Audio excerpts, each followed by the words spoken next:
سورة الفاتحة.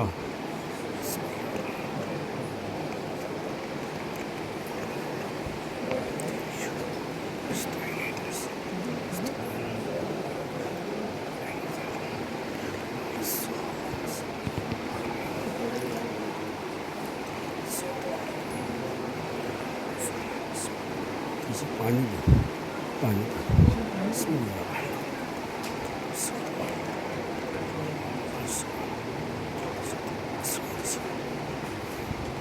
لا حول ولا قوة إلا بالله العلي العظيم. أعوذ بالله من الشيطان اللعين الرجيم. بسم الله الرحمن الرحيم. حسبنا الله ونعم الوكيل ونعم المولى ونعم النصير والحمد لله رب العالمين والصلاة والسلام والتحية والإكرام على النبي المكي المدني القرشي الهاشمي الأبتهي الذي سمي في السماء أحمد وفي الأرض بأبي القاسم محمد.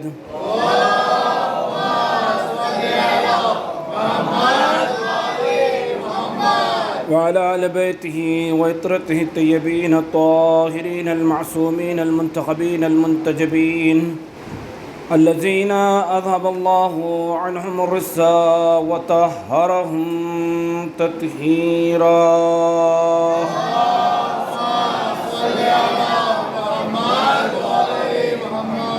لا سيما الإمام المبين والكهف الحسين وغياث المستر المستغيثين بقية الله في الأرض أجمعين أرواحنا وأرواح العالمين لتراب مقدمه الفدا. عجل الله فرجه الشريف. ألا لعنة الله دائمة على أعدائهم أجمعين غاصب حقوقهم ومنكر فضائلهم وعصمتهم من الآن إلى قيام يوم الدين. أما بعد فقد قال الله الحكيم في كتابه المجيد ما هو شفاعة ورحمة للمؤمنين. بسم الله الرحمن الرحيم. إن الدين عند الله الإسلام. صلوات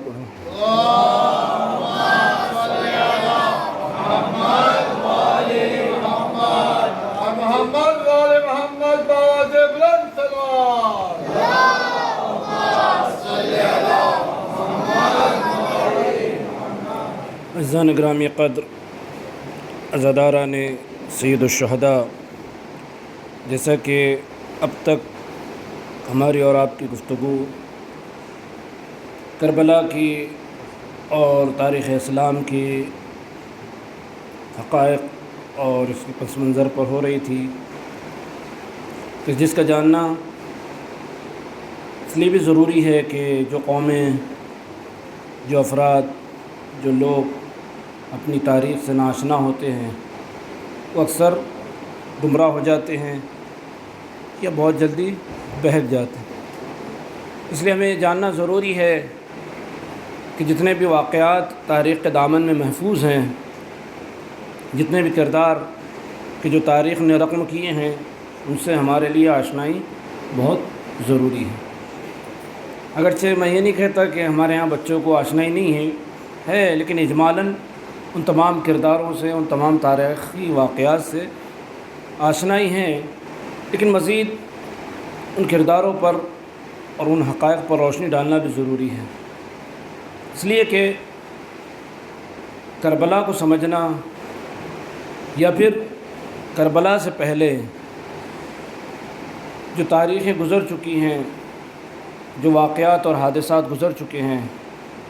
جب تک ہم باریکی سے ان کا مشاہدہ نہیں کریں گے یا ان کو نہیں سمجھیں گے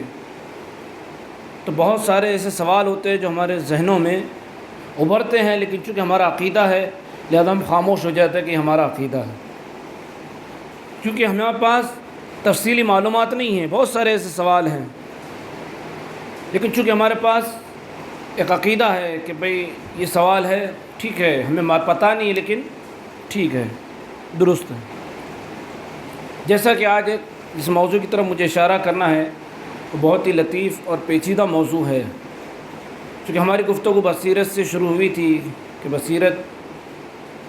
حق و باطل میں تفکیک اور تمیز کا نام ہے۔ یہ تو علماء نے بہت ساری بصیرت کی اقسام بیان کی ہیں، لیکن 3 جو اہم قسمیں ہیں بصیرت کی،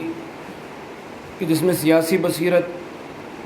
دینی بصیرت اور اخلاقی بصیرت۔ کل میں نے امام سجاد علیہ السلام کی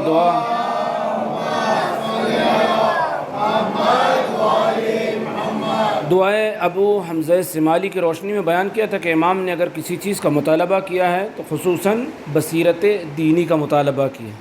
اس لیے کہ اگر بصیرت دینی انسان کے پاس آ جائے تو بصیرت سیاسی اور بصیرت اخلاقی خود بخود آ جاتی ہے۔ لہذا امام نے صرف بصیرت دینی کا دعائے ابو حمزہ سمالی میں مطالبہ کیا۔ لیکن سوال یہ پیدا ہوتا ہے کہ اگر کربلا کے شہداء کے پاس بصیرت تھی یا دیگر ائمہ معصومین کے خاص اصحاب کے پاس جو بصیرت تھی، تو یہ بصیرت آتی کہاں سے ہے؟ دیکھیے، بصارت یہ جسم انسانی کا تقاضا ہے کہ ہر جس انسان کے پاس جسم ہے اس کے پاس بصارت ہے، آنکھیں۔ ایک الگ بات ہے کہ شاذ و نادر افراد ایسے ہیں کہ جن کے پاس آنکھیں نہیں ہوتی، بینائی نہیں ہوتی، لیکن یہ جسم انسانی ہے تو بصارت ہوگی، لیکن ضروری نہیں ہے کہ جسم انسانی رکھتا ہو اور اس کے پاس بصیرت بھی ہو، اس لیے کہ بصیرت کا تعلق جسم سے نہیں ہے بلکہ بصیرت کا تعلق عصمت سے ہے، اور وہ بھی کس کی عصمت سے؟ انسان کی ماں کی عصمت سے بصیرت تعلق رکھتی ہے۔ جو علماء نے بصیرت کے وجوہات بیان کیے ہیں، یہ تو بہت سارے علل اور بہت سارے اسباب ہیں، لیکن ایک سبب یہ ہے کہ جب تک کہ اگر انسان کی ماں کی عصمت نہیں ہوگی تب تک انسان کے اندر بصیرت نہیں آ سکتی، اسی لیے کہ بصیرت انسان کے اندر معرفت پیدا کرتی ہے امام وقت کی، تو لہذا اس کے لیے بنیادی بصیرت کے لیے جو شرط ہے وہ کیا ہے؟ عصمت مادر کا ہونا۔ اور آپ نے علماء سے سنا کہ 2 ہی چیزیں ایسی ہیں کہ جس کے لیے عصمت مادر بنیادی شرط ہے، ایک بصیرت کا ہونا اور دوسرے ولایت اہل بیت کے لیے۔ ان دونوں کے لیے، ولایت اہل بیت کے لیے بھی اور بصیرت کے لیے بھی، ماں کی عصمت کا ہونا یہ شرط ہے بنیادی۔ اگر نہیں ہوگی تو انسان کہیں نہ کہیں گمراہ ہو سکتا ہے، کہیں نہ کہیں انسان بھٹک سکتا ہے۔ اسی طرح سے اگر ماں کی عصمت نہیں ہوگی تو ظاہر سی بات ہے کہ وہ انسان کہیں نہ کہیں آ کر اہل بیت علیہ السلام سے برسرے پیکار ہوگا۔ ممکن ہے کہ ابتدا میں ساتھ میں ہو، لیکن اگر عصمت نہیں ہوگی تو ممکن ہے کہ کہیں نہ کہیں آ کر اہل بیت کا مخالف بن جائے۔ اسی لیے نبی اکرم نے کیا فرمایا؟ یا علی لا یحبک الا طاہر الولادہ، یہ ولایت اور محبت اس کے لیے بھی عصمت کی شرط ہے اور دوسرے بصیرت کے لیے بھی عصمت کی شرط ہے۔ اس لیے کہ تاریخ میں جو ہمیں کردار نظر آتے ہیں، ہم دیکھتے ہیں کہ شروع میں اہل بیت کے ساتھ ساتھ رہے، لیکن کہیں نہ کہیں کسی نہ کسی موڑ پر آ کر اہل بیت علیہ السلام سے بھٹک گئے، ان کی مخالفت پر آ گئے یا ان کے مقابل میں آ گئے، یا پھر اہل بیت علیہ السلام کا ساتھ چھوڑ دیے۔ ورنہ جو افراد کربلا میں تھے، آپ جانتے ہیں کہ تا دم آخر امام علیہ السلام کو نہیں چھوڑا، حتیٰ کہ مرتے مرتے بھی یہ وصیت کی کہ امام کو تنہا نہ چھوڑا جائے۔ تاریخ میں، تاریخ کربلا میں جناب مسلم ابن اوسجہ کے بارے میں ملتا ہے کہ جب جناب حبیب آئے، چونکہ یہ دوست تھے، جناب حبیب جب آخری وقت آئے تو جناب مسلم ابن اوسجہ سے کہا کہ کوئی وصیت ہے؟ تو حبیب سے کہا جناب مسلم ابن اوسجہ نے، ہاں ایک وصیت ہے۔ وَأَشَارَ بِهَذَا، اور امام حسین علیہ السلام کی طرف اشارہ کیا کہ حبیب جب تک تم زندہ رہو گے یہ مجھے وعدہ کرو کہ امام علیہ السلام کی حفاظت کرو۔ تو یہ کیا تھا؟ یہ بصیرت کے آخری منزلوں پر لوگ فائز تھے، لیکن وہ افراد کی جن کے یہاں بصیرت نہیں تھی، جن کے یہاں معرفت نہیں تھی، تو وہ افراد ہم دیکھتے ہیں کہ امام کے ساتھ تو چلے منزلوں میں، لیکن کہیں نہ کہیں آ کر وہ گمراہ ہو گئے۔ ہم انہی تاریخی کرداروں میں ایک کردار کل ہم نے آپ کے سامنے خدمت میں پیش کیا، جناب عبداللہ ابن عباس کا، جو پیغمبر کے چچا تھے، جناب عباس ان کے فرزند۔ ویسے تو ان کے 4 یا 5 فرزند تاریخ میں ذکر کیے گئے ہیں، لیکن 2 ہی ایسے فرزند ہیں کہ جن کا تاریخ میں زیادہ ذکر ملتا ہے، ایک جناب عبداللہ ابن عباس کہ جنہوں نے اہل بیت کا آخر تک ساتھ دیا، اور دوسرے عبید اللہ ابن عباس، ایک عبداللہ اور دوسرے عبید اللہ۔ عبید اللہ ابن عباس ہی کی نسل آگے چل کر بنی عباس کہلائی، خاندان بنی عباس این عبید اللہ ابن عباس کی نسل کو کہا جاتا ہے۔ یہ وہ کردار ہیں کہ جو ابتدا میں تو اہل بیت کے ساتھ تھے، جیسا کہ کل میں نے آپ کی خدمت میں کہا زبیر بن عوام کے بارے میں، کہ زبیر ابتدا میں اہل بیت کے ساتھ تھے، لیکن ایک وقت یہ آیا کہ زبیر اپنے بیٹے کی بنا پر کیا ہو گئے؟ گمراہ ہو گئے۔ اہل بیت کا یہاں تک ساتھ دیا کہ سقیفہ بنی ساعدہ کے موقع پر سب سے پہلے جس نے مولا امیر المومنین کے ساتھ تلوار اٹھائی ہے حق امیر المومنین کے لیے، وہ زبیر تھے۔ لیکن آپ دیکھیں کہ جنگ جمل میں ان کا انجام کیا ہوا؟ کہ بیعت کو توڑی، ناقصین میں سے کہلائے، اور انجام کیا ہوا؟ یاد رکھیے کہ کسی کی ابتدا کو نہ دیکھے گا وہ کس خاندان میں پیدا ہوا ہے، کس گھرانے میں پیدا ہوا ہے، کس طرح سے پیدا ہوا ہے، بلکہ اس کا انجام دیکھا جاتا ہے۔ اسی لیے ہمارے یہاں دعا بھی کی جاتی ہے کہ پروردگار ہمارا اگر خاتمہ ہو تو ایمان پر ہو۔ اس لیے کہ انسان پیدا کہیں بھی ہوتا ہے، ہمیں یہ نہیں معلوم کہ وہ کہاں پیدا ہو رہا ہے، کس خاندان میں پیدا ہو رہا ہے، کس مذہب میں پیدا ہو رہا ہے، کس مسلک میں پیدا ہو رہا ہے، لیکن اس کا انجام دیکھا جاتا ہے۔ اسی لیے دعا کی جاتی ہے کہ انسان دعا کرے کہ جب ہمارا دم نکلے تو محبت آل محمد پر ہمارا دم نکلے۔ اس لیے کہ ہم دیکھتے ہیں کہ کچھ افراد وہ تھے کہ جو اصلاً اہل بیت کے ساتھ نہیں تھے۔ خود کربلا کے کیریکٹر آپ دیکھیں، کردار دیکھیں، جناب وہب کلبی عیسائی تھے، کرسچن تھے، لیکن انجام کہ آج دنیا جناب وہب کو علیہ السلام کہتی ہے۔ اور ابن یزید رہائی کل تک جو یزیدی لشکر میں تھا، قابل لعنت تھا، قابل نفرین تھا، لیکن چند لمحوں میں جب حر امام کی خدمت میں آئے، صدق دل سے جب آئے، جب بصیرت کے ساتھ آئے، امام کی محبت میں سرشار ہو کر آئے، تو آج دنیا حر کو علیہ السلام کہتی ہے۔ اور عزیزو، اس میں کوئی عجب نہیں ہے کہ انسان چند لمحوں میں علیہ السلام بن جائے،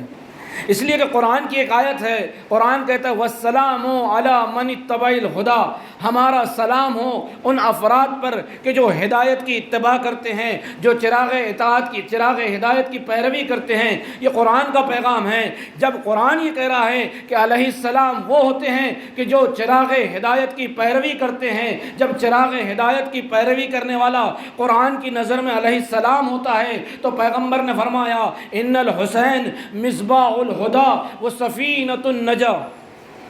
کہ میرا حسین مصباح ہدایت بھی ہے اور کشتی نجات بھی۔ اس کا مطلب یہ ہے کہ واقعاً اگر انسان پیروکار بن جائے اور خاتمہ اگر اس کا خیر پر ہو تو تاریخ میں اس کا نام اچھے سے لیا جاتا ہے، احترام سے لیا جاتا ہے۔ لیکن اگر آپ دیکھیں گے عبید اللہ ابن عباس، ایک طرف جناب عبداللہ ابن عباس کہ ہم نے آپ کے سامنے بہت ساری ان کی حالات زندگی اور ان کی کیفیت کہ کس طرح سے انہوں نے زندگی گزاری بیان کی۔ عبید اللہ جو تھے یہ مولا امیر المؤمنین کے ساتھ رہے، اگرچہ بعض جنگوں میں ان کا نام بھی ملتا ہے، لیکن مولا امیر المؤمنین کے بعد یعنی سن 40 ہجری کے بعد ان کا کیریکٹر جو ہے مشکوک نظر آتا ہے۔ اس لیے کہ مولا امیر المؤمنین کی جو شہادت ہوئی سن 40 ہجری میں، تو آپ جانتے ہیں کہ جو حالات پیدا ہوئے، اس لیے کہ مجھے خاص آپ کو تاریخی پس منظر میں لے جانا ہے۔ وہ تاریخی پس منظر کیا ہے؟ آج ہمارے ذہنوں میں ایک سوال اٹھتا ہے کہ کیا وجہ ہے کہ امام حسین علیہ السلام نے قیام کیا اور امام حسن علیہ السلام نے صلح کی، جبکہ دونوں امام اور پیغمبر نے باقاعدہ پہلے ہی پیشن گوئی کی تھی کہ یہ دونوں بچے میرے کیا ہیں؟ امامان، حاضان امامان۔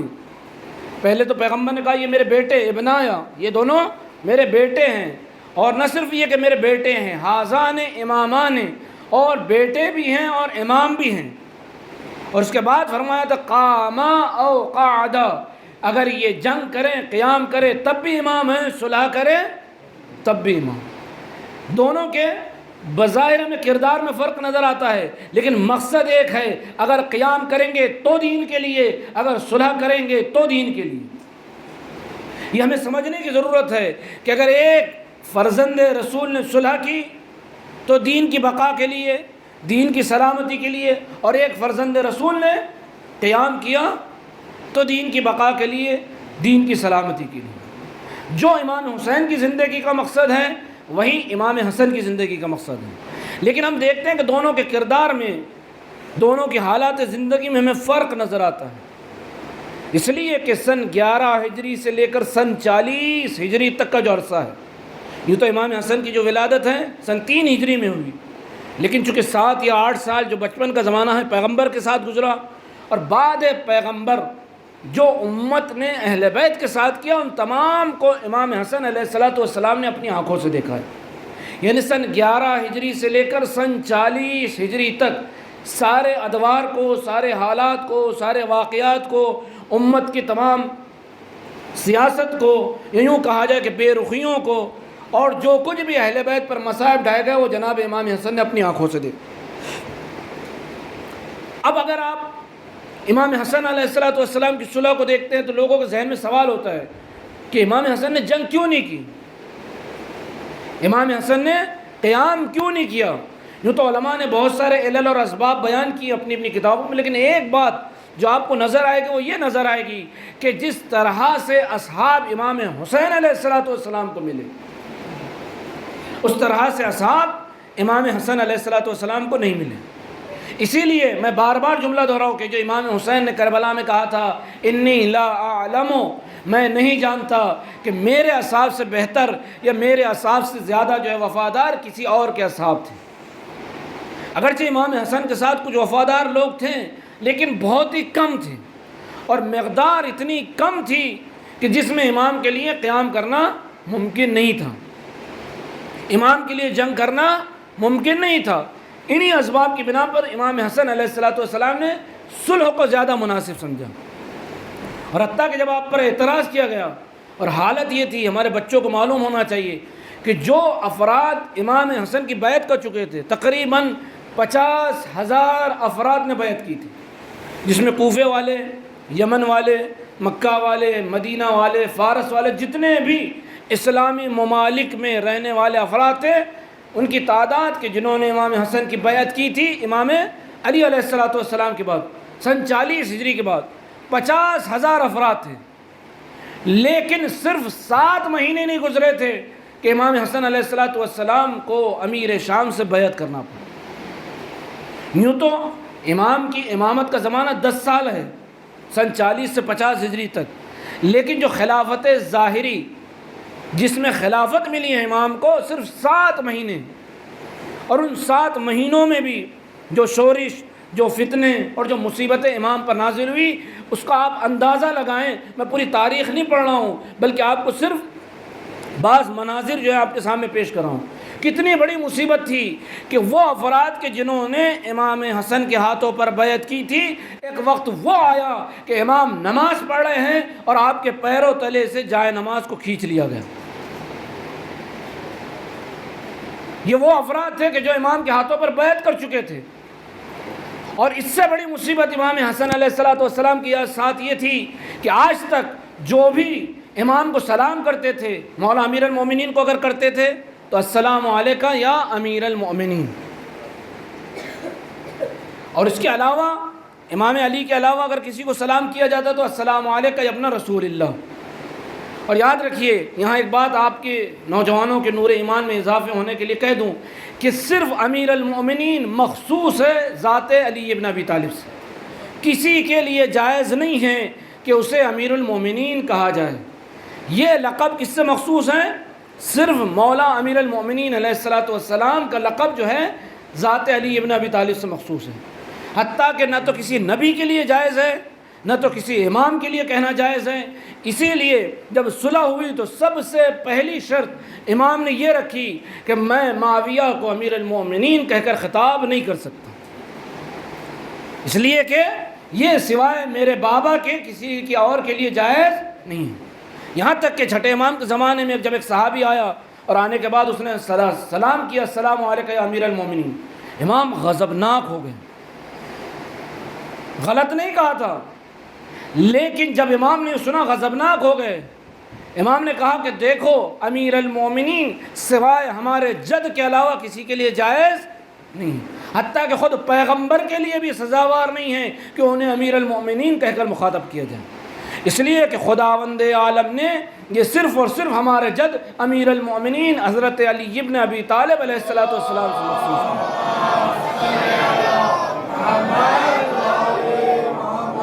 اور یہی نہیں بلکہ جن جن افراد نے اپنے آپ کو بعد امیر المومنین کہلوایا، کچھ ایسے افراد تھے جن کو شوق تھا کہ جب تخت پر بیٹھے تو اپنے آپ کو امیر المومنین کہلاتے تھے یا کہلواتے تھے، تو تاریخ میں ملتا ہے کہ باقاعدہ ان کی سرزنش کی گئی۔ خلیفہ اول کا زمانہ ہے کہ ایک مرتبہ ایک بڑھیا آئی اور آنے کے بعد اس نے سلام کیا، تو کسی نے کہا تم نے خلیفہ کو امیر کہہ کر خطاب نہیں کیا، تو کہا میں صرف ایک ہی امیر کو جانتی ہوں، وہ علی ابن ابی طالب ہیں۔ کہا تمہیں شرم نہیں آتی؟ تو ضعیفہ کیا کہتی ہیں کہ یہ جو تخت پر بیٹھا ہے میں اس وقت سے جانتی ہوں جب یہ فلاں مقام پر اونٹ چرایا کرتا تھا اور اس کا نام یہ تھا، نام عمیر تھا، پھر بعد میں بدلا گیا، اس کے بعد خلیفہ مسلمین ہوا اور آج میرے سامنے امیر المومنین بن کر بیٹھا ہے، لہذا میں نہیں کہہ سکتی۔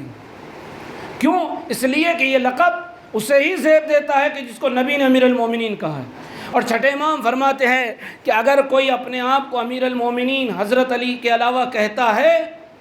تو سمجھ لیجئے کہ ایسا انسان بد کردار اور بد فعل ہے، اگر کوئی اپنے آپ کو امیر المومنین کہلواتا ہے۔ اور آپ نے دیکھا کہ تاریخ میں بہت سے لوگوں نے اپنے آپ کو امیر المومنین کہلوایا، لیکن جناب امیر المومنین کی جو خصوصیات ہے، جو فضیلتیں ہیں، لاکھ دنیا نے چاہا کہ اس کو حاصل کرے لیکن حاصل نہیں کر پائے۔ امام حسن نے اسی لیے صلح میں شرط رکھی۔ اور یہی نہیں، آپ دیکھیں کہ جب امام حسن علیہ الصلوۃ والسلام کے پاس لوگ آئے تو کل تک تو السلام علیکم یا ابن رسول اللہ کہہ کر خطاب کر رہے تھے، لیکن مصیبت کا یہ عالم تھا کہ امام کی بارگاہ میں آ کر کیا کہنے گئے؟ السلام علیکم یا مذل المؤمنین۔ کیا کہہ رہے تھے؟ السلام علیکم یا مذل المؤمنین، جبکہ امام کون تو ہوتا ہے؟ جو معز المؤمنین ہوتا ہے، جو مومنین کو عزت دینے والا ہوتا ہے نا۔ اسی لیے ہم زیارتوں میں، دعاؤں میں، اور جب خود امام زمانہ علیہ الصلوۃ والسلام کو خطاب کرتے ہیں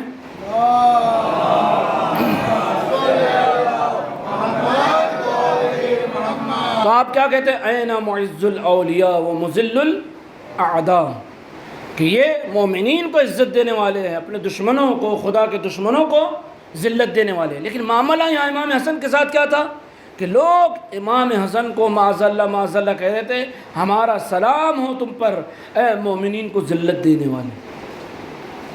جو معز المومنین تھا اس کو مذل المومنین معاذ اللہ کہہ رہے تھے۔ آپ سوچیے کیا مصیبت کا عالم ہو، یہ کوئی اور نہیں تھا، یہ وہی افراد تھے کہ جنہوں نے امام حسن کے ہاتھوں پر بیعت کی۔ لیکن ہوا کیوں؟ بصیرت کی کمی تھی۔ افراد نے بیعت تو کر لی تھی، ایسا نہیں ہے کہ یہ لوگ بے دین تھے، نہیں۔ کل میں نے آپ کی خدمت میں تھوڑا سا اس کا نقشہ پیش کیا کہ ایسے افراد کہ کسی نے صحابی رسول ہونے کا شرف حاصل کیا، کسی نے قاری قرآن ہونے کا شرف حاصل کیا، کوئی حافظ قرآن بھی تھا، کوئی شب زندہ دار بھی تھا، نماز شب کا بھی پابند تھا، سب کچھ تھا، لیکن ایک چیز کی کمی تھی۔ کیا تھی؟ بصیرت کی کمی تھی۔ کہ جب امام حسن علیہ الصلوۃ والسلام تخت نشین ہوئے 40 ہجری، کہ جب مولا امیر المومنین کی شہادت واقع ہوئی، اس کے فوراً بعد جو جمعہ کا دن آیا، اس میں جناب عبداللہ ابن عباس اور ان کے بھائی عبید اللہ ابن عباس نے باقاعدہ لوگوں میں اعلان کیا کہ اگر کوئی خلافت کے لیے سزاوار ہے، کوئی اس کا حقدار ہے تو کون ہے؟ وہ امام حسن علیہ الصلوۃ والسلام۔ لہذا لوگوں سے کہا ان کی بیعت کی جائے، لوگوں نے بیعت کی، کوفے والوں نے بیعت کی۔ پھر اس کے بعد تمام جتنے بھی اسلامی ممالک تھے، مملکتیں تھیں، چاہے وہ یمن ہو، مکہ ہو، مدینہ ہو، فارس ہو، جہاں جہاں بھی، ان تمام افراد کو خط بھیجے گئے اور سب نے جو ہے بیعت کو قبول کیا۔ لیکن ایک ایسا ملک تھا کہ جس نے نہ تو مولا امیر المومنین کی بیعت قبول کی تھی اور نہ امام حسن علیہ الصلوۃ والسلام۔ وہ کون سا ملک تھا؟ ملک شام تھا، کہ جہاں امیر شام نے مولا امیر المومنین کی بیعت کا انکار کیا تھا، وہیں امام حسن کی بھی بیعت کا انکار کیا۔ اور بات صرف یہی ختم نہیں ہوئی، تمام نہیں ہوئی، بلکہ اس سے بڑی مصیبت یہ ہے کہ جب بیعت ہوئی امام حسن علیہ السلام کی، باقاعدہ لوگوں نے اطاعت کو قبول کیا، اس کے بعد کچھ وہ افراد تھے کہ جو کوفے میں امام حسن کے بظاہر بیعت کرنے والے تھے، لیکن ادھر معاویہ کو، امیر شام کو باقاعدہ خطوط لکھتے تھے کہ آپ آئیں لشکر لے کر، ہم حسن کو آپ کے حوالے کر دیں گے۔ ایک طرف بیعت کرنے والے تھے، دوسری طرف آپ مزاج کو لوگوں کے سمجھیں کہ ایک طرف ہاتھوں پر بیعت کی، لیکن دنیا کی لالچ میں، زر و جواہر کی لالچ میں کیا کیا؟ باقاعدہ اپنے دین کو فروخت کر رہے تھے۔ جیسا کہ قرآن نے کہا کہ لوگوں میں کچھ لوگ وہ بھی ہوتے ہیں کہ چند درہم و دینار کے لیے، چند روپے کے لیے، چند پیسوں کے لیے، دنیا کے لیے اپنی آخرت کو اور اپنے دین کو بیچ دیتے ہیں۔ تو آپ کو تاریخ میں بہت سارے ایسے ملیں گے کہ جنہوں نے اپنے ضمیر کا سودا کیا، اپنے ایمان کا سودا کیا، اور یہ سودا گھاٹے کا سودا تھا، اس لیے کہ جس کسی نے بھی سودا کیا، چاہے مولا امیر المومنین کے زمانے میں رہا ہو، امام حسن کے زمانے میں رہا ہو، یا امام حسین کے زمانے میں رہا ہو، جس کسی نے بھی سودا کیا بہت گھاٹے کا سودا کیا، اس لیے کہ چند دنیا کے درہم و دینار کے لیے ایسے افراد کے ساتھ دھوکہ کیا کہ جن کی مثیل نہ مشرق میں تھی، نہ مغرب میں تھی، نہ زمین پر تھی، نہ آسمان میں تھی، جن کی کوئی نظیر نہیں تھی، افضل خلق ہیں۔ خدا، اس کے رسول اور امیر المومنین کے بعد اگر کوئی افضل مخلوق تھے تو یہی دو تھے، ایک امام حسن اور ایک امام حسین علیہ السلام۔ اور اسی لیے پیغمبر نے ایک مرتبہ جب یہ بچے چھوٹے تھے اور ایک مرتبہ کافی دیر ہو گئی گھر نہیں لوٹے، بی بی جناب زہرا صلوات اللہ علیہا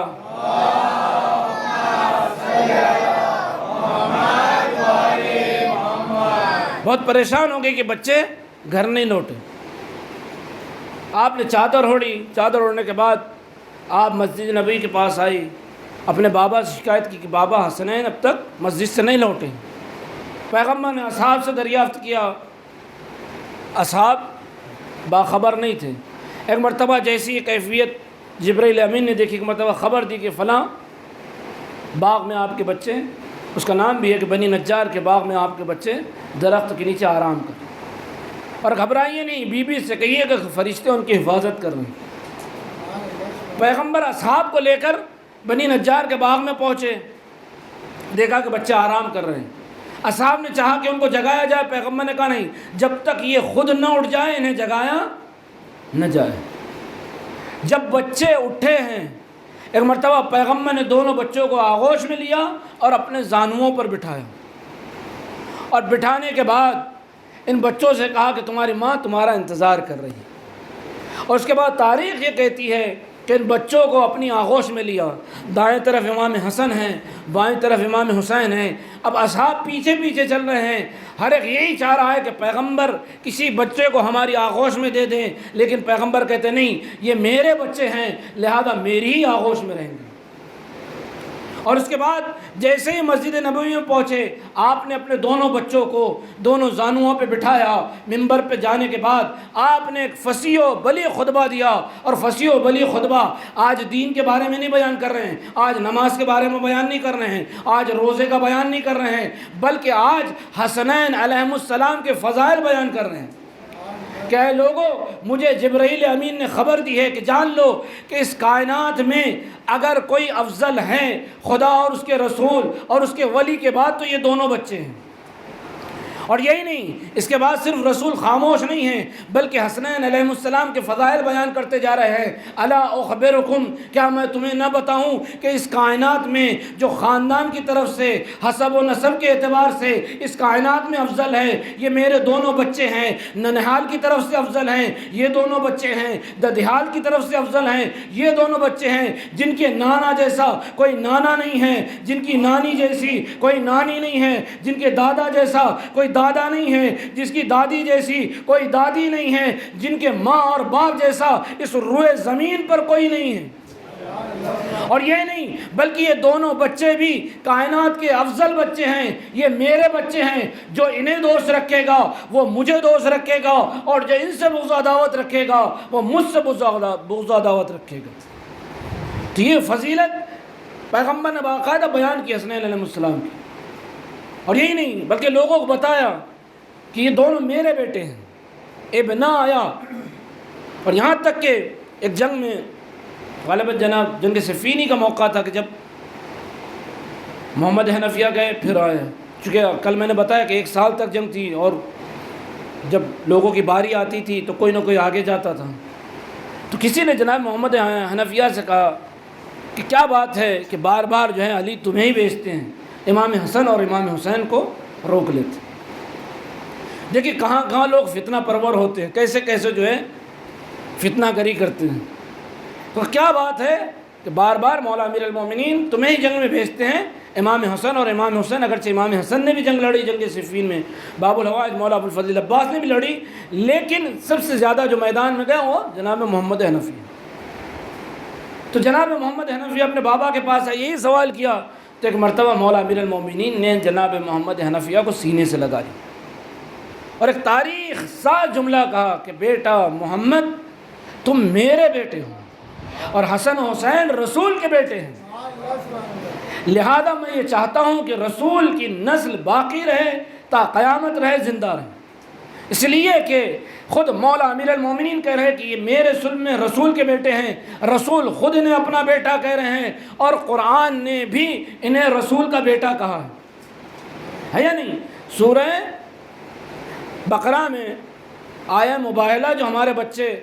مباہلہ میں پڑھتے ہیں، تو اس میں بھی قرآن مجید نے خداوند عالم نے کیا کہا ہے کہ جس وقت پیغمبر سے نصارہ نجران کا پورا واقعہ ٹائم نہیں ہے، انشاءاللہ کبھی سناؤں گا تفصیلی، کہ جب مباہلہ طلب کیا پیغمبر نے تو کیا قرآن نے کہا فَقُلْ تَعَالَوْا نَدْعُوا أَبْنَاءَنَا وَأَبْنَاءَكُمْ وَنِسَاءَنَا وَنِسَاءَكُمْ وَأَنفُسَنَا وَأَنفُسَكُمْ، کہ پیغمبر نے نصارہ نجران کو مباہلے کی دعوت دی، اور مباہلے کی دعوت کے لیے یہاں تک ملتا ہے کہ اصحاب اس انتظار میں تھے کہ شاید پیغمبر ہمیں لے کر جائیں گے، لیکن پیغمبر انتظار کر رہے تھے خدا کے حکم کا۔ خدا کو معلوم ہے کہ مباہلوں میں کن کو لے جانا چاہیے، کن چہروں کو لے جانا چاہیے، کن افراد کو لے جانا چاہیے، کن ہستیوں کو لے جانا چاہیے، لہذا پیغمبر نے اپنی طرف سے فیصلہ نہیں کیا، حکم پروردگار کا انتظار کیا۔ کیا آواز آئی کہ تم اپنے بیٹوں کو لاؤ، ہم اپنے بیٹوں کو لاتے ہیں، تم اپنی عورتوں کو لاؤ، ہم اپنی عورتوں کو لاتے ہیں، تم اپنے نفسوں کو لاؤ، ہم اپنے نفسوں کو لاتے ہیں۔ یہاں تھوڑا تاریخی ایک اختلاف نظر آتا ہے کہ لوگ کہتے ہیں کہ جب ابنا کی باری آئی، بچوں کی باری آئی، تو پیغمبر امام حسن اور امام حسین کو لے کر گئے، انفسنا کی باری آئی تو صرف مولا امیر المومنین کو لے کر گئے، اور نسانا کی باری آئی تو پیغمبر صرف شہزادی کونین کو لے کر گئے۔ جبکہ چلیے پیغمبر کے اور بیٹے نہیں تھے، یا اگر تھے بھی تو انتقال کر چکے تھے، جیسے جناب قاسم وغیرہ کے بارے میں ملتا ہے، یہ مان لیا کہ یہ دونوں بیٹے تھے، لیکن کم از کم چونکہ قرآن کی آیت نے کیا کہا تھا انفسنا نساءنا، تو یہاں تو گنجائش تھی، جمع کا صیغہ تھا، ایک بیوی کو لے کر گئے، ایک مولا امیر المومنین کو لے کر گئے، یہاں بہت سو کو لے جاتے، انفسنا میں بھی اور نساءنا میں بھی گنجائش تھی، جمع کا صیغہ تھا، بہت سو کو لے کر جا سکتے، گھر میں بیویاں بھی موجود تھی، ایک دو نہیں ڈھیر ساری موجود تھی، کسی کو بھی لے جاتے، لیکن کسی کو لے کر نہیں گئے۔ اگر نساءنا کا مصداق بنا کر پیغمبر لے کر گئے کسی کو تو ذات جناب سیدہ فاطمہ زہرا سلام اللہ علیہ۔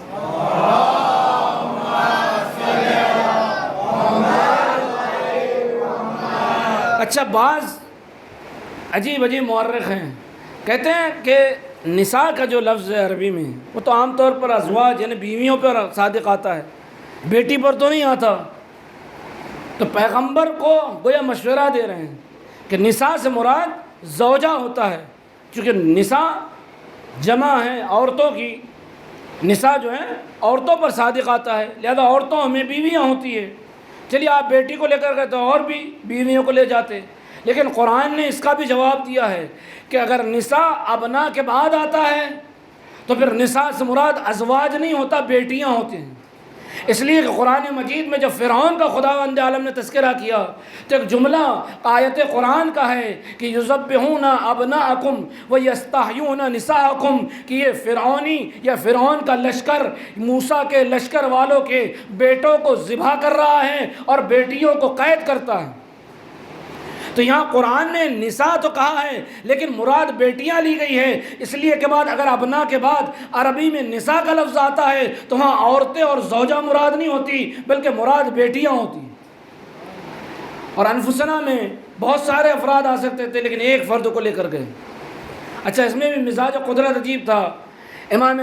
رضا علیہ السلام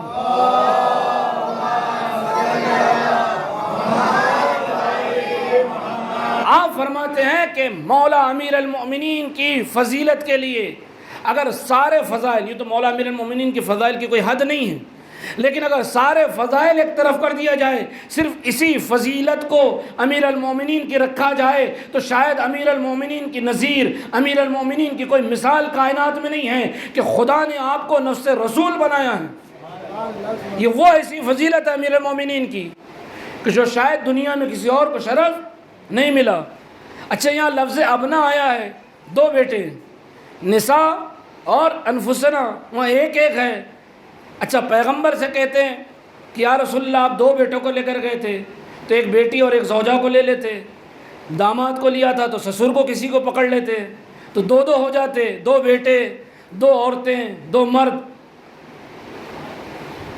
ہے نہیں، ہو سکتا نہیں، ہو سکتا تھا، لیکن اللہ اور اس کے رسول کا مزاج دیکھے، معلوم تھا کہ لوگ اس طرح سے اعتراض کریں گے۔ کہا کہ دیکھیے حسن تھے، حسین کو اس لیے لے کر گئے تھے کہ جیسے حسن تھے ویسے ہی حسین تھے، رفتار میں، کردار میں، گفتار میں، شباہت میں جیسے حسن تھے ویسے ہی حسین تھے، لہذا دونوں کو لے کر گئے۔ لیکن جیسی فاطمہ تھی، نہ تو کوئی ایسی کائنات میں عورت تھی کہ جس کو رسول لے جاتے، اور جیسے علی تھے ویسے کوئی مرد نہ تھے کہ جس کو رسول اپنے ساتھ لے کر جاتے۔ ان کی بھی مثیل نہیں، ان کی بھی نظیر نہیں، یہاں حسن حسین کی نظیر، وہاں حسین حسن کی مثیل۔ تو لہٰذا قدرت کا مزاج بھی تھا کہ یہ دونوں پیغمبر کے بیٹے، اور یہ دونوں ان کے رفتار گفتار کوئی فرق نہیں ہے۔ ایک مرتبہ ایک شخص جب مدینے میں آیا، اس نے دیکھا کہ امام حسین علیہ السلام مسجد میں قرآن پڑھ رہے اور سفرہ قرآن، مائدہ قرآنی لگا ہوا ہے۔ آپ نے دیکھا ہوگا ٹی وی میں، آپ دیکھتے ہیں کہ عراق میں، کربلا میں، ہر جگہ جو ہے سفرہ قرآنی سجایا جاتا ہے۔ جس طرح سے کھانے کا سفرہ ہوتا ہے، ہم لوگ تو صرف کھانے کے لیے سفرہ سجاتے ہیں، جبکہ لوگ قرآن کے لیے بھی سفرے کا اہتمام کرتے ہیں۔ بہت ہی خوبصورت سفرہ ہوتا ہے۔ تو امام حسین کے یہاں سفرہ لگا ہوا ہے اور چاروں طرف قرآن کی تلاوت ہو رہی ہے۔ اب یہ جب وہاں سے مسجد سے باہر نکلا تو دیکھا کہ امام حسن کے یہاں بھی سفرہ لگا ہوا ہے لیکن وہاں قرآن نہیں ہے، لوگ کھانا کھا رہے ہیں۔ تو بڑا جو ہے متعجب ہوا، امام حسین کے پاس آیا کہ مولا آپ کے یہاں تو قرآن پڑھا جا رہا ہے، تلاوت قرآن ہو رہی ہے، یہ ہو رہا ہے، وہ ہو رہا ہے، بہت ساری باتیں کی، لیکن آپ کے بھائی کے یہاں سفرہ سجا ہوا، لوگ کھا رہے ہیں، پی رہے ہیں، انواع و اقسام کی غذائیں ہیں۔ تو ایک مرتبہ مولا امام حسین مسکرا کر کہتے ہیں کہ گھبراؤ نہیں، جو حسن کر رہے ہیں وہ بھی خدا کا کام ہے اور جو میں کر رہا ہوں وہ بھی خدا کا کام ہے۔ ہمارے درمیان میں کوئی فرق نہیں ہے۔ اگر وہ لوگوں کو کھلا رہے ہیں تو ان کی جسمانی غذا کا انتظام کر رہے ہیں، وہ بھی خدا کا کام ہے۔ یہاں میں مسجد میں لوگوں کی روحانی غذا کا انتظام کر رہا ہوں، یہ بھی خدا کا کام ہے۔ یعنی ہمارے کردار میں کوئی فرق نہیں ہے، ہماری رفتار میں کوئی فرق نہیں۔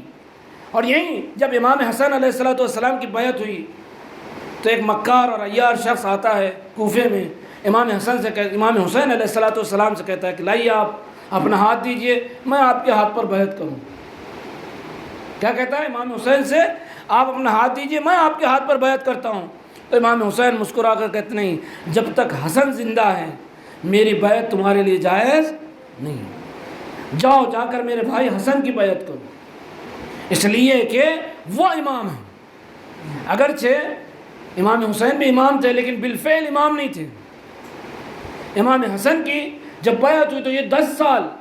40 ہجری سے 50 ہجری تک بڑی مصیبت کے گزرے ہیں۔ ادھر جب تمام مملکت اسلامیہ نے امام حسن کی بیعت کر لی، لیکن امیر شام اور اس کے کارندوں نے اور اس کے ماننے والوں نے، چاہنے والوں نے بیعت سے انکار کر دیا۔ اور صرف انکار نہیں کیا، بار بار امام نے مطالبہ کیا، امام حسن نے خطوط لکھے، تو بجائے کہ وہ بیعت کو قبول کرتے، باقاعدہ ایک لشکر لے کر امیر شام وہاں سے چلا۔ اور ادھر امام حسن علیہ السلام کو جب اطلاع ملی تو آپ نے بھی لشکر ترتیب دیا، اور امام حسن کا لشکر ایک مرتبہ کوفے سے چلا، جس طرح سے مولا امیر المومنین کا ادھر شام کا لشکر، ادھر کوفے سے لشکر چلا۔ لیکن راستے میں امام حسن علیہ السلام کو لوگوں نے مشورہ دیا کہ آپ لشکر کے ساتھ نہ جائیں، ممکن ہے آپ کو دھوکے سے مار دیا جائے یا آپ کے ساتھ اور کچھ کیا جائے، اس لیے کہ کسی کا کوئی بھروسہ نہیں ہے، بظاہر آپ کے لشکر والے بھی وہی سلوک آپ کے ساتھ نہ کرے جو آپ کے بابا علی کے ساتھ کیا تھا۔ کل میں نے صفین میں بتایا کہ کس طرح جو لوگ مولا امیر المومنین کے ساتھ آئے تھے وہی علی کے خلاف تلوار لے کر کھڑے ہو گئے۔ تو لہذا یہ ڈر تھا، خاص مخلص لوگوں نے کہا کہ آپ وہاں نہ جائیں، بلکہ آپ صابات میں کوفے سے قریب ایک مقام ہے، آپ وہاں ٹھہر جائیں۔ اب آپ نے 2 افراد کو لشکر کے ساتھ روانہ کیا، ایک کہ جس میں عبید اللہ ابن عباس کے، جن کا میں نے پہلے آپ کے سامنے نام لیا، ان کو سپہ سالار لشکر بنایا، اور ساتھ میں ایک دوسرے آدمی اور ہیں، انسان اور ہیں جو مولا امیر المومنین کے بعد جس نے سب سے پہلے جناب امام حسن کی بیعت کی تھی، ان کا نام ہے قیس ابن سعد بن عبادہ۔ سعد بن عبادہ رسول خدا کے بزرگ صحابیوں میں سے تھے، جن کی تشییع جنازہ کے بارے میں آپ علماء سے سنتے ہیں کہ کئی ہزار ملائکہ موجود تھے۔ ان کے بیٹے قیس، ان 2 افراد کے ساتھ مولا امام حسن نے قافلے کو صحابہ سے روانہ کیا۔ ادھر معاویہ اور امیر شام کا لشکر جب کوفے سے باہر ایک مقام پر آ کر ٹھہر گیا تو باقاعدہ ان دونوں لشکروں کے درمیان میں جنگ ہوئی، اور جنگ ایسی ہوئی کہ معاویہ کی جو پہلی ٹکڑی تھی لشکر کی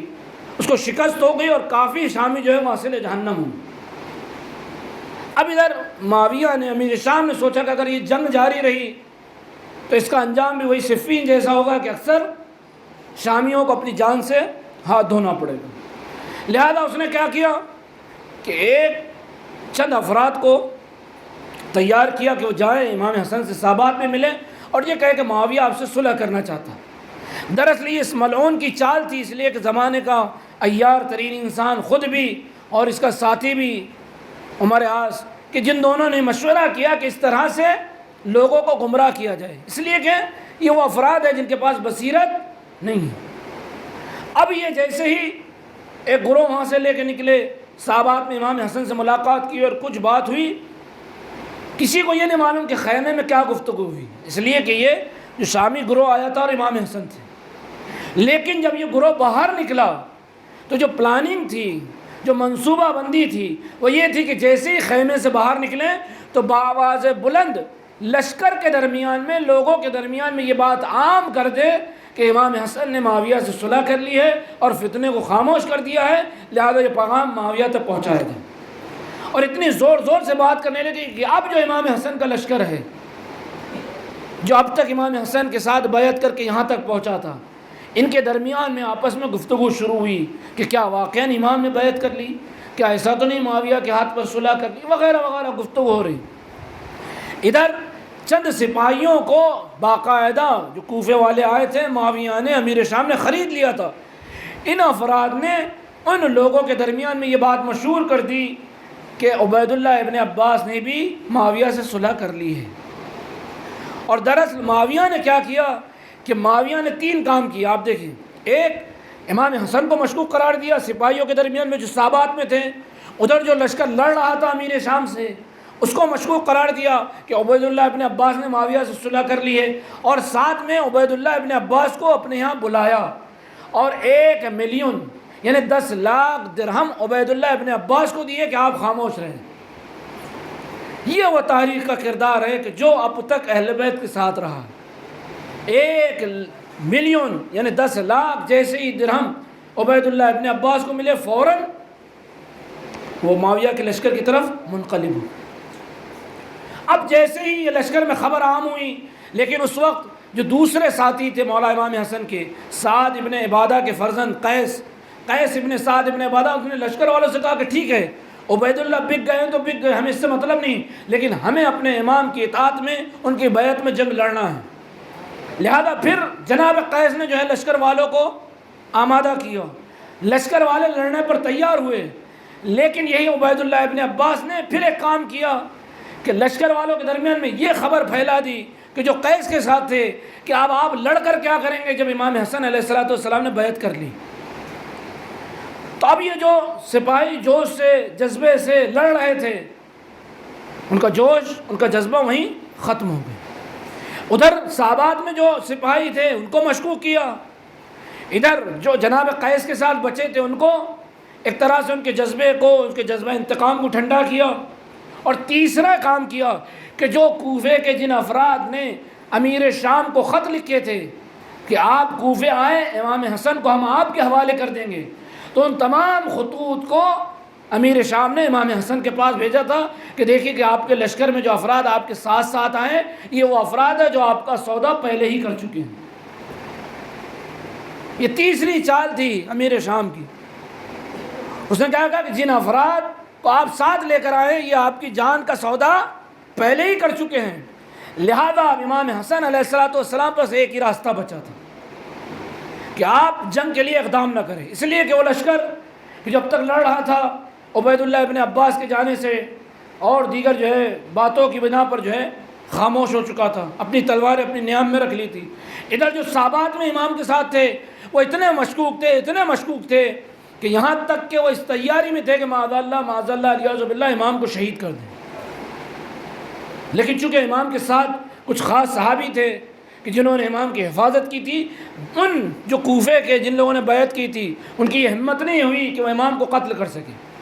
لہذا ان خاص اصحاب نے مولا امام حسن کو صحابات سے مدائن کی طرف روانہ کیا۔ اب جب امام کو مدائن کی طرف روانہ کیا تو راستے میں خوارج کا انسان جو امام حسن علیہ السلام سے، چونکہ آپ جانتے ہیں کہ صفین میں جو خوارج مولا امیر المومنین سے الگ ہوئے تھے وہ امیر المومنین کو معاذ اللہ مشرک اور کافر سمجھتے تھے۔ وہ کہتے تھے کہ معاویہ اور علی ان دونوں کا قتل ہمارے لیے واجب ہے، اس لیے کہ دونوں مشرک ہو چکے اور ان کا اپنا ایک ٹولہ بن چکا تھا۔ 20,000 میں سے 10,000 جناب ابن عباس کے کہنے سے واپس آ گئے تھے، لیکن 10,000 افراد کوفے کے قریب ایک مقام پر اس وقت موجود تھے کہ جو مولا امیر المومنین کے بھی دشمن تھے اور امیر شام کے بھی تھے، لیکن بظاہر امیر شام نے اتنی دولت دے رکھی تھی کہ خاموش تھے۔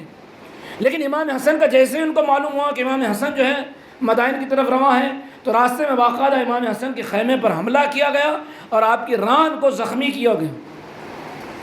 اب آپ سوچیں کہ حالات کیا ہوں گے۔ جیسے ہی امام حسن علیہ السلام مدائن پہنچے، اس وقت مدائن میں مختار ثقفی کے چچا مسعود جو وہاں اس وقت موجود تھے، امام حسن ان کے یہاں مہمان ہوئے۔ وہ چونکہ امام کے چاہنے والے تھے، بہت زیادہ محب تھے، لہذا امام کو اپنے گھر میں پناہ دی اور باقاعدہ پورے گھر کو قلعہ نما بنا دیا تاکہ کوئی امام پر حملہ نہ کر سکے۔ یعنی اب امام کی حالت یہ تھی کہ 3 طرح کے دشمن تھے، ایک جو شام سے آئے تھے، دوسرے کوفے میں جو منافقین تھے کہ جو امام کا سودا کر چکے تھے، اور تیسرے جو امام کے لشکر میں آپ سے متنفر ہو چکے تھے۔ لہذا امام کو ان تینوں طرف سے خطرہ تھا، لہذا امام نے اپنے خاص اصحاب کو بلایا اور بلانے کے بعد مشورہ کیا کہ دیکھو 2 راستے ہیں، اگر میں جنگ کرتا ہوں تو مجھے معلوم ہے کہ یہ جو کثرت نظر آ رہی ہے یہ مجھے ساتھ چھوڑ کر چلی جائے گی، صرف چند خالص مخلص اور باوفا اصحاب کے علاوہ کوئی باقی بچنے والا نہیں ہے، لہذا اگر یہ باقی بچے تو بہت مختصر ہوں گے، ان کے ساتھ مرنا اپنے آپ کو ہلاکت میں مبتلا کرنے کے برابر، اور پھر یہ ہوگا کہ دنیا میں معاویہ جو ہے اہل بیت کو، مومنین کو، شیعوں کو ذلیل اور رسوا کرے گا، لہذا میں یہ چاہتا ہوں کہ ان کی عزت باقی رہے، ان کی جان مال ناموس باقی رہے، لہذا میں بھی وہی کام کروں گا کہ جو میرے جد پیغمبر اکرم نے صلح حدیبیہ کے موقع پر کیا۔ اسی لیے جب کسی نے مولا امام حسن سے پوچھا کہ آپ نے صلح کیوں کی تھی، کہا میری صلح ویسی صلح ہے جیسے میرے نانا کی صلح حدیبیہ کے وقت تھی، لہذا آپ نے صلح کو بہتر سمجھا اور پھر صلح بھی کی تو کس طرح سے کی کہ باقاعدہ جب قاصد معاویہ کے پاس گیا ہے تو معاویہ سے کہا کہ جنگ بند کی جائے، اور معاویہ نے باقاعدہ ایک ایسا نامہ بھیجا کہ جس پہ اپنی دستخط اور مہر تھی اور بالکل سفید تھا، کچھ لکھا نہیں تھا۔ اس نے یہاں تک، اچھا یہ اس کی ایک چال تھی کہ اس نے امام حسن علیہ السلام کو کہا کہ آپ جو بھی شرائط لکھیں گے ان شرائط کے ساتھ میں صلح کرنے پر تیار ہوں، اس لیے کہ اس کا بھی کافی نقصان ہو چکا تھا اور اسے معلوم تھا کہ مزید اگر شامی قتل ہوئے تو پھر شام میں بغاوت اس کے خلاف ہو جائے گی، لہذا اسے بھی صلح کی ضرورت ہے، لیکن اس نے جو شرائط اپنی طرف سے رکھنا چاہا وہ نہیں رکھ سکا، لہذا اس نے امام سے کہا کہ جو بھی آپ صلح کے شرائط مقرر کریں گے میں اس کی پابندی کروں۔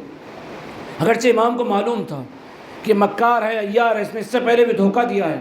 لیکن مسلمانوں کے ناموس، ان کی جان، ان کے مال اور عزت کی حفاظت کے لیے امام نے چند شرائط لکھے ہیں کہ جس میں سب سے پہلی شرط یہ تھی کہ امیر شام جب خلافت پر بیٹھے گا تو خدا، رسول اور سنت رسول کے مطابق جو ہے احکام کو نافذ کرے گا، دین کی پابندی کرے گا وغیرہ وغیرہ۔ دوسری شرط یہ تھی کہ جو سب و شتم مولا امیر المومنین پر ممبروں پہ کیا، اس زمانے میں 70,000 ممبر ایسے تھے، شام سے لے کر کوفہ اور کوفے سے لے کر مکہ اور مدینے تک، کہ جہاں امیر شام نے مولا امیر المومنین پر لعن و طعن اور آپ پر دشنام جو ہے روا رکھا تھا، اور خطبے میں باقاعدہ مولا امیر المومنین پر دشنام ہوتی تھی، برا بلا کہا جاتا تھا۔ اگرچہ معاویہ نے اس شرط کی پرواہ نہیں کی اور یہ سلسلہ جاری رہا، کہاں تک جاری رہا؟ عمر بن عبدالعزیز کے زمانے تک، اور یہ وہ فرد ہیں بنی عباس کی، بنی امیہ کے، کہ جس نے مولا امیر المومنین پر سب و شتم کو بند کروایا، اور جو قرآن کی آیت ان اللہ یامر بالعدل والاحسان اس کی جگہ رکھا، کہ یہ گوارا نہیں ہے کہ صحابی رسول، داماد رسول پر اس طرح سے سب و شتم کیا جائے۔ لیکن اس زمانے میں باقاعدہ سب و شتم ہر ممبر سے کیا جاتا، جو نہیں کرتا اس کو ہٹا دیا جاتا یا پھر اس کو قتل کر دیا جاتا، اور جو باقاعدہ مولا امیر المومنین پر سب و شتم کرتا تھا باقاعدہ اس کے لیے وظائف مقرر ہوئے تھے، اس کو باقاعدہ حکومت کی طرف سے رقوم ملتی تھی تاکہ وہ زیادہ سے زیادہ مولا امیر المومنین کے خلاف ممبر سے خصوصاً جمعہ کے خطبے میں بیانات دے، آپ پر جو ہے سب و شتم کرے۔ تو آپ سوچئے کہ ماحول کیا تھا۔ لہذا امام نے دوسری شرط یہ رکھی۔ تیسری شرط یہ تھی کہ جو شیعہ نے حیدر کرار ہیں، کہ جو مخلص ہیں ان کو کسی طرح سے اذیت نہ پہنچائی جائے، لیکن تاریخ لکھتی ہے کہ بعد امام حسن اس شرط پر بھی جو ہے نا معاویہ نے جو ہے پابندی نہیں کی، باقاعدہ بہت سارے افراد کو شہید کیا، کہ جس میں تریمہ ابن عدی، جناب سعید وغیرہ وغیرہ بہت سارے افراد۔ تو یہ 3 شرطیں امام حسن نے لکھ کر بھیجی، معاویہ نے اس کو قبول کیا، باقاعدہ صلح کے شرائط کے ساتھ صلح واقع ہوئے۔ لیکن بعد میں امام حسن علیہ السلام جب آپ مدینہ لوٹ کر آئے تو کوفے والے، مدینے والے، مکے والے، سوائے وہ افراد کے کہ جو بصیرت والے تھے، جن کے پاس بصیرت تھی، کہ جو امام کی کما حق و معرفت رکھتے تھے، یا یوں کہا جائے کہ جو امام کو واقعی اور حقیقی امام سمجھتے تھے، ان کے علاوہ اکثر لوگ معاذ اللہ علیہ باللہ امام حسن کو برا بھلا کہتے، اور جیسا میں نے کہا کہ باقاعدہ سلام بھی کرتے تھے، یہ اپنا رسول اللہ کہہ کر نہیں کرتے تھے، بلکہ یا السلام علیک یا مذل المؤمنین کہہ کر خطاب۔ لیکن کچھ باوفا ایسے اصحاب تھے جو آخر تک امام حسن علیہ السلام کے بارے میں سمجھتے تھے، کیونکہ امام وقت ہے، جو بھی فیصلہ کریں گے وہ خدا رسول کے حکم کے مطابق ہوگا، لہٰذا وہ آخر تک امام حسن علیہ السلام کے ساتھ رہے۔ ادھر امیر شام نے یہ دیکھا کہ بظاہر اب یہاں سے خلافت کس میں بدل چکی تھی؟ ملوکیت میں۔ یہاں سے خلافت ملوکیت میں بدل چکی تھی، حکومت میں بدل چکی تھی، لیکن معاویہ اور امیر شام جانتا تھا کہ میں نے حکومت تو حاصل کر لی ہے، بظاہر میں بادشاہ تو بن گیا ہوں، لیکن اس کی کوئی شرعی حیثیت نہیں، اس لیے کہ جو واقعی بصیرت والے افراد ہیں کبھی بھی میری خلافت کو تسلیم نہیں کریں گے۔ کب تک؟ جب تک امام حسن علیہ السلام موجود ہیں۔ لہذا اس نے جو سب سے بڑا ہتھ کنڈا آزمایا، وہ کیا آزمایا؟ کہ اب امام حسن علیہ السلام کو یا تو قتل کیا جائے، اس لیے کہ قتل کرنا اس کے لیے پاسبل نہیں تھا، ممکن نہیں تھا، اس لیے کہ امام کے اطراف میں آپ کے وہ جانثار ساتھی تھے کہ جو مولا امیر المومنین کے زمانے سے لے کر تب تک امام کے رکاب میں موجود تھے، جو ہم وقت پروانے کی طرح سے امام کی حفاظت کرتے تھے۔ اس میں سے کچھ افراد وہ تھے جن کا میں نے ذکر شرطۃ الخمیس میں کیا تھا۔ لہذا معاویہ کے لیے ممکن نہیں تھا کہ وہ امام پر حملہ کرے، آپ کو شہید کرے۔ لہذا اس نے ایک دوسری چال چلی، وہ کیا کیا کہ اگر باہر سے کسی کو بھیج کر قتل کرنا ممکن نہیں ہے، لہذا اب گھر ہی میں کسی ایسے فرد کو تلاش کیا جائے جو امام حسن علیہ السلام کو قتل کرے، آپ کو شہید کرے۔ لہذا کس کا انتخاب ہوا؟ جعدہ بنت اشعث قیس کندی۔ اب اشعث قیس کندی یہ بھی کوئی اچھا انسان نہیں تھا، بلکہ بارہا امیر المومنین علیہ السلام نے اسے ٹوکا ہے، اس کی مذمت کی ہے، اور یہ بظاہر اہل بیت علیہ السلام کے ساتھ تو دن نظر آتا تھا، حتیٰ کہ کوفے میں بھی اس نے بیعت کی تھی، لیکن دل سے اہل بیت کے ساتھ نہیں تھا۔ اور اس کا پورا خاندان دل سے اہل بیت کا اور اہل بیت کے گھر والوں کا، اہل بیت رسول کے جتنے افراد تھے ان سے شدید نفرت کرتا تھا۔ لہذا جعدہ اس کا بھائی محمد ابن اشعث قیس کندی کے جو کربلا میں امام حسین کے قتل کے وقت آیا تھا، یہ پورا کا پورا خاندان۔ تو لہذا جعدہ کو دو جو ہے لالچ امیر شام نے دی کہ اگر تم امام حسن علیہ السلام کو زہر دو گی تو اتنے تمہیں درہم ملیں گے، اور ساتھ میں یہ بھی لالچ دیا کہ میں اپنے فرزند یزید کی جو ہے شادی تم سے کروا دوں۔ اب اس جعدہ بنت اشعث جو ملونہ ہے، اس نے جب درہم و دینار دیکھے، اور اس کو چونکہ خواب تھا، چونکہ بہت زیادہ یہ دیندار نہیں تھی، تو اس نے یہ خواب دیکھا کہ میں بھی شام کی جو ہے مملکت میں، حکومت میں میرا بھی حصہ ہوگا، میں وہاں جو ہے حکومت کروں گی۔ لہذا یہ تمام خواب دیکھتے ہوئے اس نے اپنے آپ کو آمادہ کیا امام حسن علیہ السلام کی شہادت۔ اور جو زہر امیر شام نے بھیجا ہے وہ اتنا سخت زہر تھا، باقاعدہ روم سے منگوایا گیا تھا، اور ماہ رمضان اور اس کے بعد مسلسل امام حسن علیہ السلام روزے پر روزے رکھتے جاتے تھے۔ چونکہ امام حسن علیہ السلام کے بارے میں ملتا ہے کہ آپ بے شمار جو ہے کثرت کے ساتھ جو ہے روزے رکھنے والے، اور کثیر الحج، یہاں تک ملتا ہے کہ 20 حج صرف آپ نے پاپی ادا کی، یا بعض روایتوں میں 25 حج امام علیہ السلام نے پیدل کی۔ اور ماہ رمضان کے بعد آپ مسلسل جو ہے روزے سے رہا کرتے تھے، یہاں تک کہ جب سفر کا مہینہ آیا امام روزے سے تھے، پورا مہینہ آپ روزے رکھتے۔ اور جب آپ کو زہر دیا گیا تو روایت کہتی ہے کہ امام علیہ السلام نے افطار کیا تھا، اور افطار ہی میں امام علیہ السلام کو زہر دیا گیا۔ آپ ذرا سوچیں کہ جب انسان دن بھر کا روزے دار ہو تو اس کے جسم جو ہوتا ہے وہ کس حالت میں ہوتا ہے؟ زبان خشک ہو جاتی ہے، اور جیسے ہی زہر کا اثر شروع ہوا ہے، تاریخ لکھتی ہے کہ امام حسن علیہ السلام کے جسم کے ٹکڑے، کلیجے کے ٹکڑے جو ہے کٹ کٹ کر ایک خان میں، ایک طبق میں گرنے لگے۔ عزاداروں، یہ مصیبت کم نہیں تھی، اس لیے کہ جب امام حسن کی یہ کیفیت ہوئی، آپ نے اپنے بھائی امام حسین کو بلایا، اور اس وقت جناب زینب سلام اللہ علیہا، جناب ام کلثوم بھی موجود تھی، لیکن امام حسن نے اپنی بہنوں کو یہ کہا کہ آپ اندر چلی جائیں، اس لیے کہ آپ میری اس مصیبت کو نہیں دیکھ سکتی۔ جناب زینب کو کہا کہ آپ بہن چلی جائیں، اس لیے کہ میرے کلیجے کے یہ جو ٹکڑے خان میں گر رہے آپ اس کو گرتے ہوئے نہیں دیکھ سکتی۔ میں کہوں گا مولا حسن، آپ جناب زینب و کلثوم کو اس لیے روک رہے ہیں، آپ اپنے سامنے آنے نہیں دیتے کہ زینب یہ منظر نہ دیکھ پائے گی۔ مولا سن 61 ہجری میں ذرا کربلا میں آ کر دیکھیے کہ یہی زینب و کلثوم اپنے بھائی حسین کے ٹکڑے۔ اللہ اکبر۔ عزاداروں، اب جیسے ہی امام حسن کا وقت آخر قریب آیا،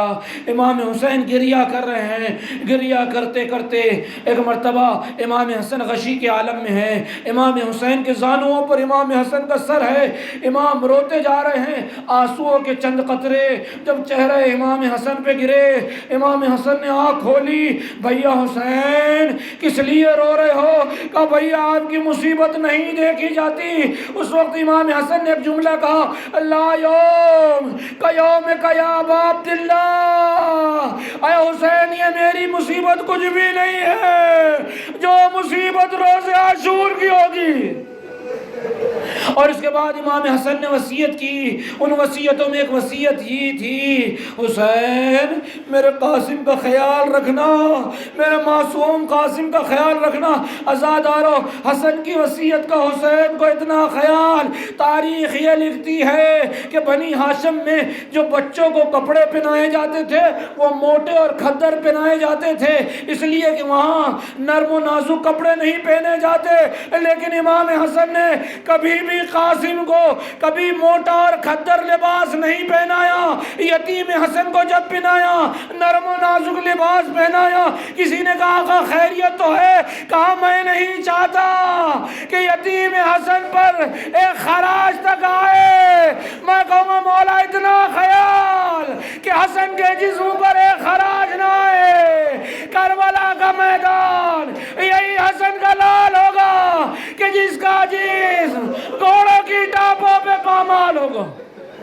جزاکم ربکم خیر الجزا۔ حسین نے بڑا خیال رکھا، بڑی مشقتوں کے ساتھ، ناز و نم کے ساتھ قاسم کی پرورش کی۔ اللہ اکبر۔ حسین نے پالا اس لیے کہ بھائی حسن کی نشانی ہے، یتیم کی نشانی ہے۔ اللہ اکبر۔ اب جیسے ہی یہ قافلہ کربلا میں پہنچا ہے، شب عاشور آئی ہے، عزادارو سن لیں، ہر ماں اپنے بچے کو تاکید کر رہی ہے، بیٹا یاد رکھنا کل اپنے آقا پر جان قربان کر دینا۔ حسین خیمے کے قریب رکے، کیا دیکھا کہ جناب ام فروا یتیم حسن قاسم کو تیار کر کے کہہ رہی ہے، بیٹا قاسم کل کربلا کے میدان میں جب ہر بچہ قربانی پیش کرے تم بھی اپنے آپ کو قربان کر دینا، مجھے شہزادی زہرا کے سامنے سرخرو کرنا۔ عزاداروں، جب صبح عاشور نمودار ہوئی، ہر ایک اس نے وغا لے رہا ہے، کوئی جاتا ہے حسین سے پا کر آ جاتا ہے۔ ایک مرتبہ قاسم بھی آئے، چچا مجھے مرنے کی اجازت دے دیجئے۔ حسین نے جیسی یہ جملہ سنا تڑپ گئے، ہائے میرے بھائی حسن کی نشانی، قاسم میں تمہیں مرنے کی اجازت کیسے دے دوں؟ عزاداروں، امام نے کہا قاسم جاؤ، میں تمہیں مرنے کی اجازت نہیں دیتا۔ کہتے کہ جناب قاسم ایک کونے میں بیٹھ گئے اور رونے لگے۔ جب ماں نے پوچھا کیا ہوا، کہا اماں چچا مرنے کی اجازت نہیں دیتے۔ جناب ام فروا نے کہا کہ جاؤ وہ تعویذ جو تمہارے بابا نے بازو پر باندھا ہے اپنے چچا کے حوالے کر دو۔ اب جیسے ہی جناب قاسم امام عالی مقام کی خدمت میں آئے، امام سے کہا آقا بابا نے میرے یہ جو تعویذ بازوؤں پر باندھا ہے، کہا جب مشکل وقت آئے اس کو کھول کر پڑھ لینا، اب کربلا سے زیادہ مصیبت کا کون سا وقت ہے؟ امام نے پوچھا قاسم ذرا یہ تو بتاؤ کہ موت تمہاری نگاہ میں کیسی ہے؟ قاسم نے جملہ کہا چچا موت میرے نزدیک شہد سے زیادہ شیریں ہے۔ حسین نے کلیجے سے لگایا۔ ایک مرتبہ جب بھائی کا خط پڑھنا شروع کیا، عبارت اس طرح سے تحریر تھی، اے بیٹا قاسم یاد رکھنا جب کربلا کے میدان میں میرا بھائی حسین نرغے آدھا میں تنہا ہو تو اس وقت میں موجود نہ رہوں گا، میری طرف سے تم میرے بھائی حسین پر قربان ہو جانا۔ عزادارو، جیسے یہ تحریر بھائی کی امام حسین نے پڑھی، اتنا روئے امام عالی مقام بے ہوش ہو گئے۔ بھائی کی آخری نشانی ہے، کلیجے سے لگایا۔ نہ جانے اللہ جانتا ہے کہ قاسم کو کیسے رخصت کیا، اس لیے کہ بچپن سے حسین نے بڑے ناز و نم سے قاسم کو پالا تھا، اس لیے کہ حسن کی نشانی تھی۔ جب قاسم کو تیار کیا، بھائی حسن کا امامہ منگایا، حسن کا سر پہ امامہ رکھا، ایک مرتبہ حسن کی قبا پہنائی، عبا پہنائی، بیویوں کو جمع کیا، آؤ میرا لال قاسم میدان میں جا رہا ہے، میرے بھائی کی نشانی۔ بیویوں نے جناب قاسم کا طلایہ کیا، امام حسین سے رخصت ہونا چاہ رہے ہیں، ایک مرتبہ جیسے ہی گھوڑے پر سوار ہونا چاہتے ہیں، اللہ اکبر، مولا ابو الفضل عباس آگے بڑھے، قاسم کو سہارا دیا، ادھر گھوڑے پر سوار کیا، ادھر امام حسین در خیمہ پر کھڑے ہوئے ہیں۔ اب قاسم میدان میں آئے، لڑتے رہے، لڑتے لڑتے آواز دیتے، آؤ آؤ، میں حیدر کرار کا پوتا ہوں، میں حسن کا بیٹا ہوں، مجھ سے جنگ کرو، اجلا زادارو، قاسم کی جنگ۔ یہ منظر امام دیکھ رہے تھے۔ ایک مرتبہ اب جیسے ہی قاسم زخموں سے چور ہوئے، زمین کربلا پر آنے لگے، آواز دی، چچا اب میری مدد کو آئیے، چچا میری مدد کو آئیے۔ ازادارو، صرف حسین نے یہ آواز نہیں سنی، ادھر حسین دوڑے، ادھر عباس چلے، قاسم ابھی بھی زمین کربلا پر ہیں، رمق جان باقی ہے، آواز دے رہے، چچا مدد کو آئیے۔ اب جیسے ہی حسین عباس میدان کی طرف چلے، لشکر اعداء نے جیسے ہی عباس کو دیکھا، ایک طرف فوج میں بھگدڑ مچی، ادھر کے گھوڑے ادھر ہونے لگے۔ زندگی میں حسن کے لال قاسم کا لاشا پامال ہو گیا۔ حسین قریب پہنچے، سینے سے لگایا، اے میرے لال قاسم، تیرا نام بھی قاسم ہے، تیری لاش کے ٹکڑے منقسم ہو چکے۔